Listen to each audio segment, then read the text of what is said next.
Ayun, so, ayun guys, as you can see sa ating title, siguro I want to do something different sa ngayon, no, sa aking video na ito para po sa mga nakapanood sa akin. You know my format, you know my style ng pagre-review, you know yung indayog kumbaga, no, yung aking pong sinusundan, no, when I do my reviews, no.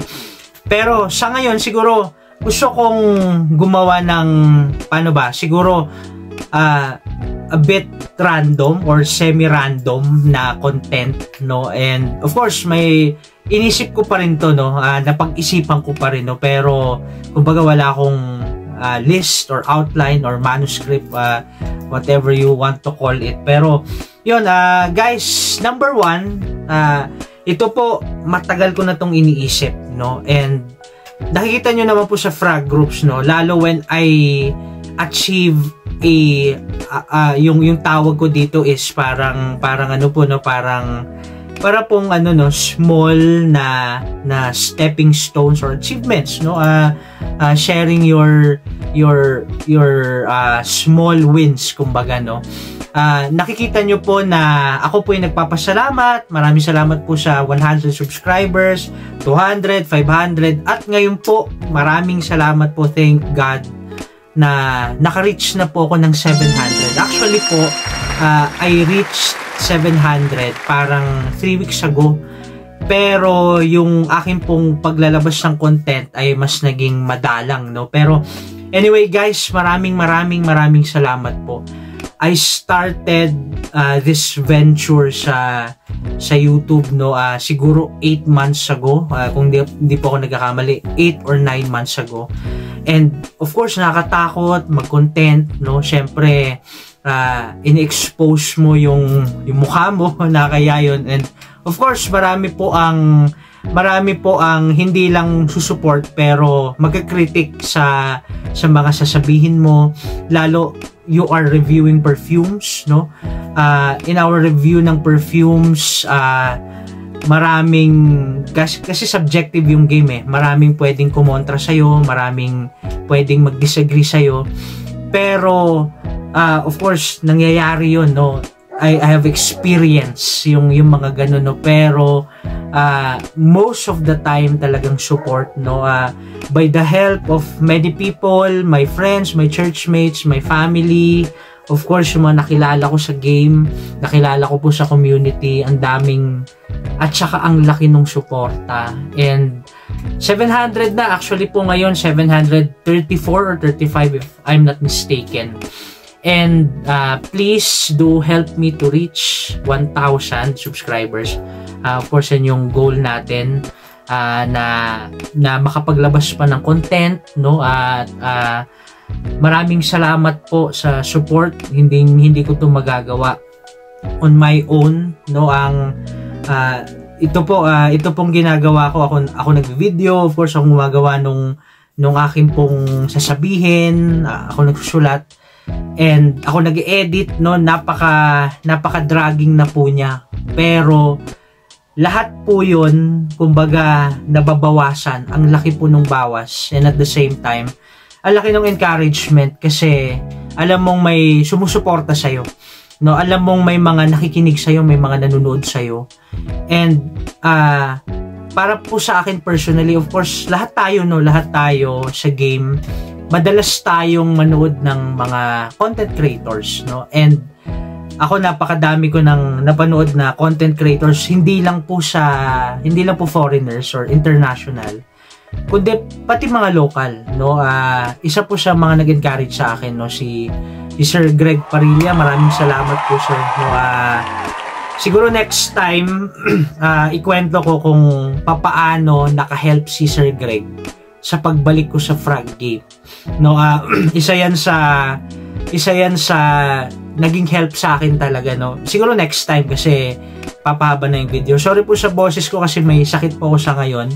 Gusto ko lang pong gumawa ng content kasi sa mga susunod na days magiging busy ulit, so why not do it ngayon, no.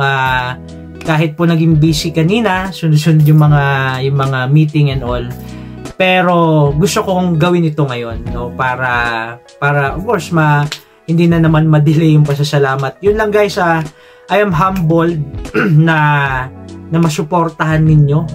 Alam ko pong marami kayong napapanood na, marami na kayong nakikita ng mga content creators, lalo sa local scene, no, sa Philippines. Pero maraming salamat po na kahit ganun, marami pa rin po maganda pa rin yung amount, I would say, ng mga taong nanonood sa akin, sumusuporta sa akin. Lalo ko guys, no, kilala nyo naman ako, pambira. Pag nagpo-post ako, ang haba ng videos ko, naging honest yung mga kakilala ko, sinasabi lang, haba ng content mo. Pero siguro that's my quote-and-quote niche, no.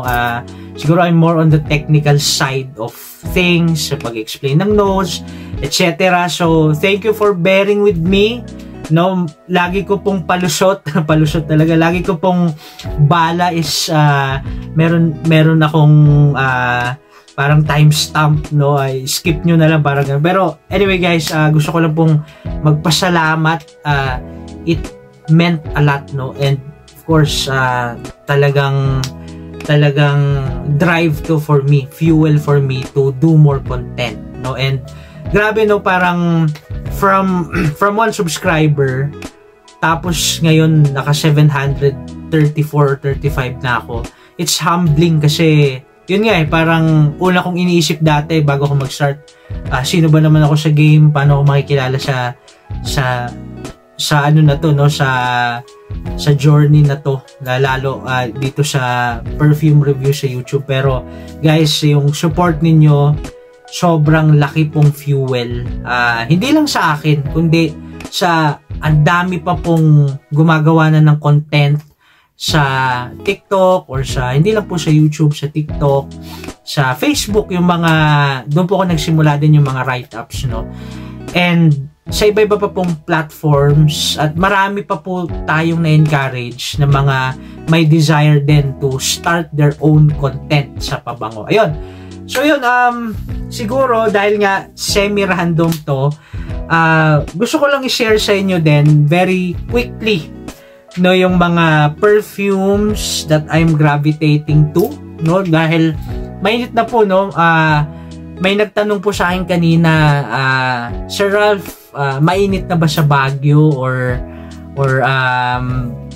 ano na ba, katulad ba siya ng December, January, February, kasi yun po yung pinakamalamig dito. Actually po, ang init na po dito sa Baguio ngayon. Of course, hindi yan katulad ng init ng Manila or Bulacan or ibang lugar outside Baguio, pero para po sa mga taga Baguio, I would say mainit na po ngayon, no? So siguro ang katanungan sa akin, para po sa mga nakaalam sa inyo, no, hindi lang po ako basta bumibili ng perfumes for Baguio fitting na frags, kundi I lean more on the darker side, oud, warm spicy, ano pa ba, gourmand, yung even the animalic na mga notes, na mga accords, of course the amber accord, no, yan po yung mga leaning ko, no, in general, no. And siguro po may nag-iisip, ano kayang isusuot ng isang tao na hindi naman naglilin sa fresher side ng perfumes. Very shortly, gusto ko lang po mag-share sa inyo. Disclaimer, of course, ito po ay subjective na game, no. Marami pong mag-iisip, ano ba yung choice ni Sir Ralph, no? Hindi naman fresh yan, pero wala para sa akin, I find it siguro fitting or okay siya for me sa ano, no, sa mainit na panahon or mainit na Baguio, no. I can imagine wearing this, no, sa Manila, no. I know, na imagine ko may tendency siyang maging glowing, pero anyway, ito po yung mga frags that I'm gravitating towards ngayon pong mainit ang panahon. So, number 1, this is the gem for me, one of the gem ng Atelier Cologne, no.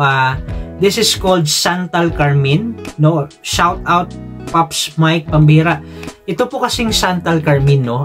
I-share ko lang sa inyo very quickly yung ano niyan, yung current batches I don't know if they're still producing Chantal Carmine, no? Parang discontinued nata to. And this is, by the way, the 200 ml bottle. No, yung Atelier Cologne Chantal Carmine ngayon, para na siyang royal blue and gold combination. And the gold and red combination, pambira, napaka-rare nito. Maraming salamat, Pops Mike, sa pagpapamana. So anyway, bakit ko siya nagustuhan? Meron siyang notes na para sa akin. kaya nga kaya sinusuot ko siya.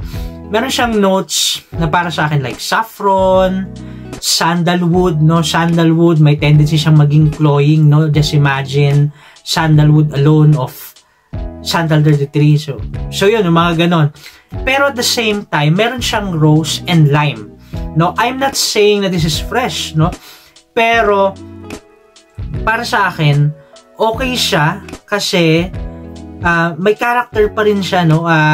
Easy to wear siya, at least on my end, no? Baka sa iba cloying na to because that's saffron pa rin tsaka sandalwood. Pero para sa akin, it's easy to wear somehow, pero may character, no? Hindi ko po sinasabi na walang character yung mga freshies, pero yun nga para sa akin, yung character na tinutukoy ko, yung character na gusto ko, like oud, or in this case, saffron, yung may mga ganun, no? So, anyway, Atelier Cologne, madalas ko tong gamitin ngayong mainit.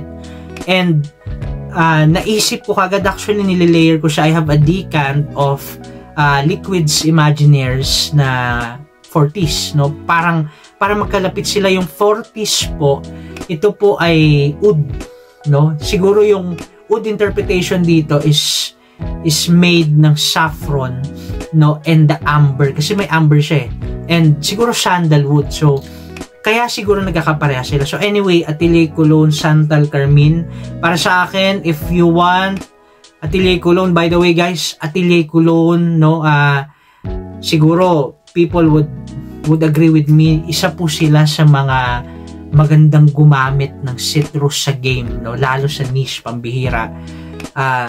Atelier Cologne, check out yung kanilang house, no, para po lalo sa mga nag-enter pa lang sa niche, no.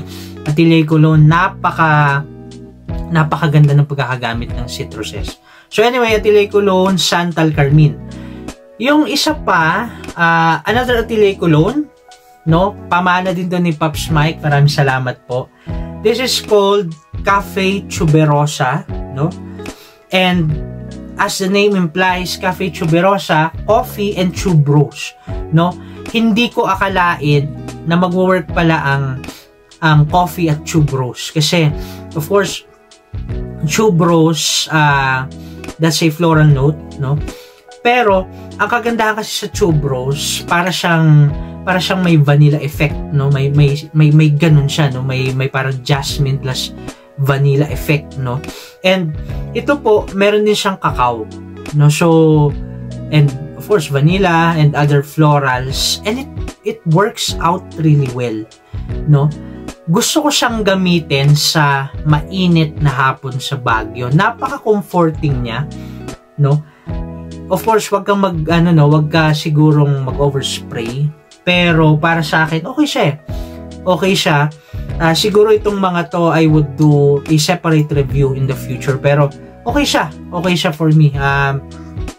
Cafe Tuberosa, gagawan ko na lang siya ng separate review, pero for me, this is comforting, no? Kahit mainit yung panahon, I would wear this one, no? And ito po, sa tingin ko, ito yung discontinued na. Kita nyo po yung dent na ginawa ni Pops Mike. Actually, low partial ko na rin siya nakuha. Pero, isa to sa, kung naubos na, I would still try to look for it. Ang hirap lang dahil discontinued na. So anyway, Cafe Tuberosa ng Atelier Cologne. Tapos, yung third one na I gravitate towards ngayong summer or ngayong mainit ng panahon. This is called Ambre Rouge or Amber Rouge ng Parfum d'Empire. Guys, no? Para po sa mga nagsisimula sa niche game, isa po ang Ambre Rouge sa mga gems, no? I would say gems ng game. Kasi it's not expensive. It's compared halimbawa sa mga usual na nakikita nyo, Surge of, Amouage, no? Even po Initio, even PDM, no? You would siguro darating ka sa 8 to 14, 15k mark, no? Pero this one, guys, no, pambira, for the price, no, I believe this is, ilan ba, 50 ml, no? And yung offerings ng Parfum d'Empire, it's really well blended, no? And na-share ko nga po sa community, no? Ako po, I'm a hater. Sorry po sa term, no? Pero I don't like, siguro, no? I don't gravitate towards citruses, lalo yung orange, no? Kahit anong orange sa perfume, Clinique Happy, or kahit ano pa man, I don't like it, no? Sorry. Pero meron po silang offering na may orange forward na perfume nila. I forgot the full name, dapat nilista ko siya, pero yung dulo nun is oranger or oranger. First time kong nagkagusto sa orange forward na scent. That's how well blended the house is. So anyway, going back, no, siguro yun nga, gagawa na lang natin ng ibang content. Going back sa Ambre Rouge, guys, this is amazing. This is forward sa booze at amber, of course, as the name implies, no? Pero at the same time, meron siyang brightness, no? What am I talking about? Meron siyang vodka, meron siyang the amber accord, pero meron siyang brightness. Actually, meron pa tong leather, no? This is rouge kasi para siyang Russian amber or Russian booze, parang gano'n. Para sa akin, napaka versatile niya for me. Siguro yun yung term, no? Napaka versatile kasi while you have the leather, the Russian leather, and yung amber accord, yung vodka, meron po siyang brightness ng champagne, no? That's interesting. Pero hindi lang po yung champagne. Meron din siyang tea note, no? Napakagaling, no? Kaya isa to siguro sa dumb bridge ko ngayon, no? Mga daily driver ko, isa to sa daily driver ko. And it's really great, no? I'm excited to do a full-on review focusing po sa Ambre Rouge, no? Ayoko na magbigay pa ng ibang details, basta isa to sa mga perfumes na ginagamit ko ngayong mainit ng panahon. Ayun. And fourth one, no, this is called Rosé All Day. Rosé All Day, makikita niyo dyan na yung notes, no? Meron siyang apple crisp, plum, dark rose, brown sugar, tonka bean, and stainless steel, no? Actually, sa mga kasama kong nakakita nito, dami natawa, bakit daw may stainless steel, no? So anyway, para siyang, para siyang within the same vein or within the same line ng Ambre Narguilé ng Hermes, from the Hermescence line, no, collection, the private line. Para siyang konting-konting PDM Ouajan. Meron siyang pagka Il Capriccio del Maestro ng Nobile 1942. Nandoon siya sa linya na yon. But at the same time, meron siyang meron siyang brightness, meron siyang brightness and lightness, no? Siguro from the apple crisp and the stainless steel note, no? Of course, the niche line, no? Anyway, napaka bright pa rin niya somehow for me, no? And it really performs well, no? It performs well sa mainit, it performs well sa malamig. Siguro wag mo lang siyang i-overspray sa mainit kasi may tendency siyang maging cloying. Pero anyway, this is one of the gem. This is an indie house, no? Gallagher Fragrances, no? Rosé All Day. Siguro ang madalas ninyong marinig, I have a decant somewhere, no? I have a decant of Behold Patchouli, no? That's a great patchouli forward perfume. But anyway guys, do check them out, no? Pero yun lang, no, ang rare kasi, no, itong mga gem na to, nakikita ko lang from time to time sa community. Shoutout Pops Ian Reyes. So anyway, Rosé All Day, isa to sa mga perfumes na ginagamit ko ngayong mainit ng panahon. And last one, kasi as usual, mahaba na naman yung video natin. The last one, you could call me crazy, pero siguro, I don't know, I'm still leaning towards this perfume because of the rose, no? And kahit masyado siyang malakas, no? Malakas siya, no? Pero somehow may brightness ka pa ring makikita or ma-experience, no? This is called Promise by Frederic Malle, no? Creation by Dominic Ropion, pambihira, no? This is a siguro Cypriel forward na perfume, no?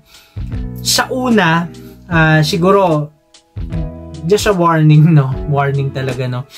Siguro sa una, parang mafu-full ka ng seeming brightness, no, ng notes, no? But as you go deeper, meron siyang paano ba? Pag pumasok na yung dose ng rose and of course the cypriol, I believe meron siyang animalic note, castoreum ata. Pag pumasok na yung earthy profile na yon, it gets a bit darker pero bright pa rin siya, no? Ang galing ng perfume na to. And ano guys, no, this is not for the faint of heart. May ganun talagang disclaimer. This is not for the faint of heart. Napakalakas, pambihira, no? It gets cloying sa dalawang sprays, no? There was a time, no, na ako tsaka yung mga kapatid ko pumunta kami ng BGC, no? Parang balikan lang, no? To ano lang, no? Nakamasyal lang sa BGC. Ito yung ginamit ko, no? Itong Promise ng Frederic Malle sa very busy na day na yon, yung transition sa warm climate, malamig, tapos malamig, papunta sa mainit, no? Grabing naging cloying siya sa akin. Napakalakas niya. Sobrang lakas nitong Promise, no? Pero again, no, I still dare to wear this, no, sa mainit. Kasi again, there's this dose of rose, no? May brightness yon.